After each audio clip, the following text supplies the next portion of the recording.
Yeah, so hello. Yes, it's Solomon, and I'm just trying to make the video that I promised to make. But there was a problem, however. It's my first time using Bandicam, so I didn't actually know that I was supposed to set the tooltip effect and all that. So I made a whole bunch of videos and I had to delete them and start them over again just because it doesn't make sense, and then the last part of it was cracking and lagging. So over here I just have basic HTML. I have a container, and then I have boxes in the container, and then for my CSS, which has already been linked in here in the head, I have default settings for the container. The background color is going to be gold, and then it's going to give a distance of 60 pixels from the top here and down to where it is. And then the height of the body itself is going to be 250 viewport height to enable us scroll. And then okay, I'm going to take this out. So actually doing this in the last one. So yeah, so I'm going to start with the first one that is actually haunting you right now, I can tell, which is position absolute. But before I go into that, that was why I asked you that question, if you're familiar with document flow. Now, document flow is not rocket science, actually very simple. Everything flows in this direction. If it's flowing as a column, depending on what technology you're using. So this is the document flow now, 1, 2, 3.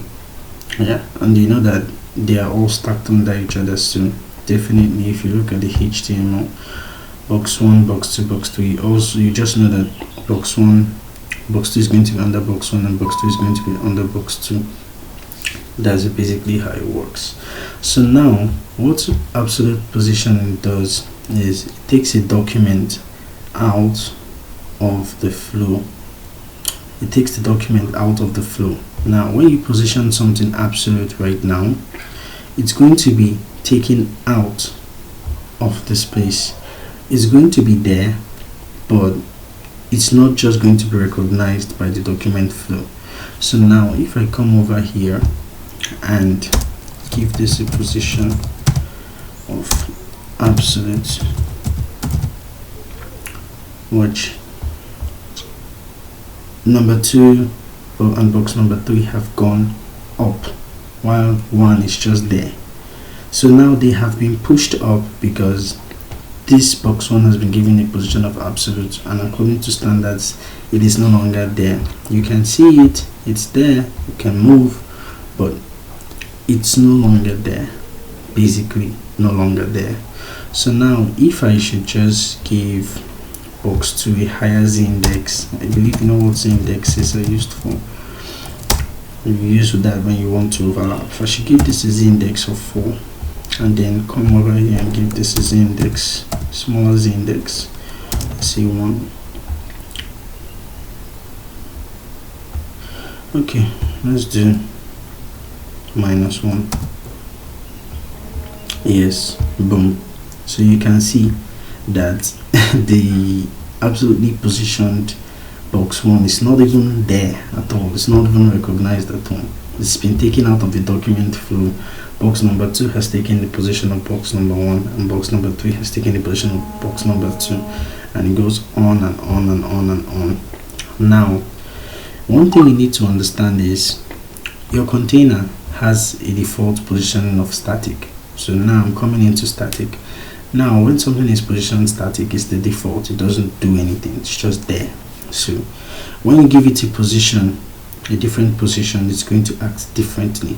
Now one thing you need to understand is if your container is not given a default position, your absolutely positioned or whatever positioned element is going to be not only taken out of that flow, it's going to be pushed right to the HTML body, which is its nearest parent element. So now you know the container is the parent of the boxes, which are the children element.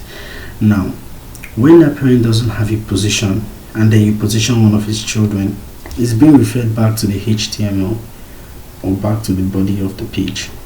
Now if you see this, if I come here and give this still on positioning, because you know position has top, bottom, left, right. So if I give this top 0, it goes straight to the HTML and the body. So you see it's not even in the box anymore, because the box doesn't have any position assigned to it. Now if I should give this a position of relative,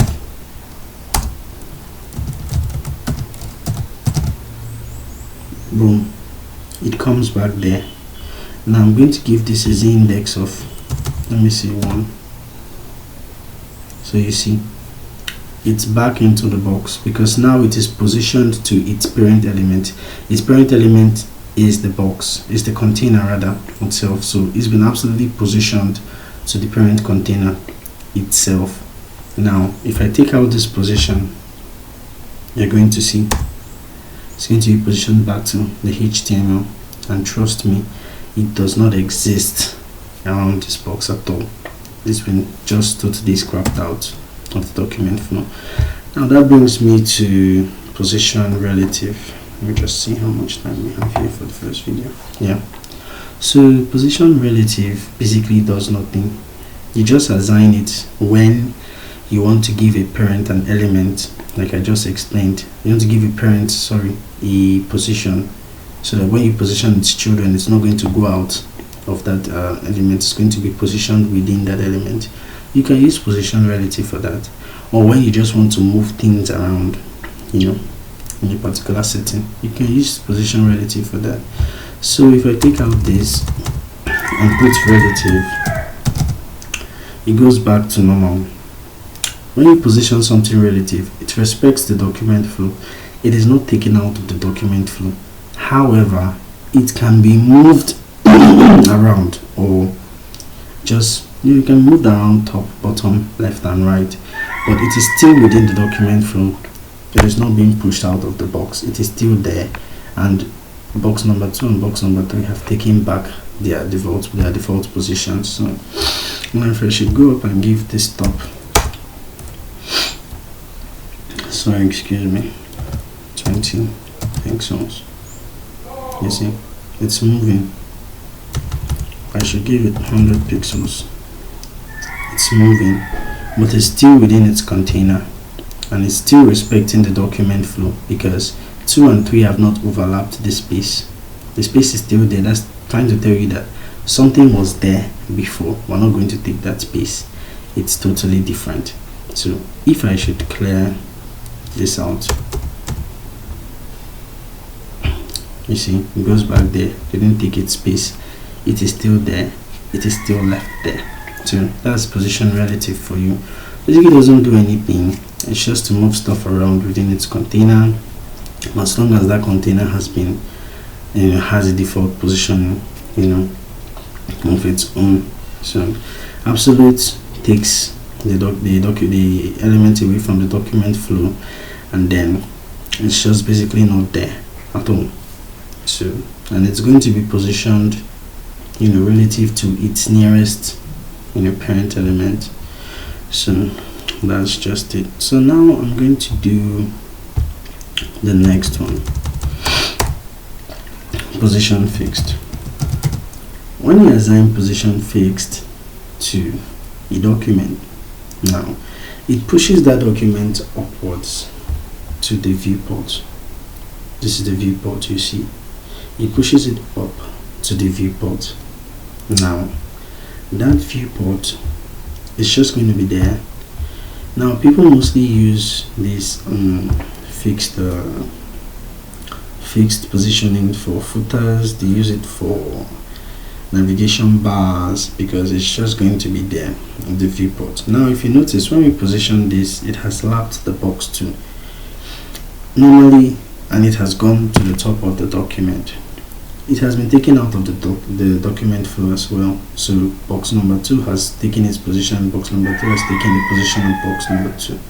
So this is basically not there also, just behaves like position absolute, but the only difference is that when you scroll this down, you see it remains its position, maintains its position rather, it's still going to be there wherever you kept it. So now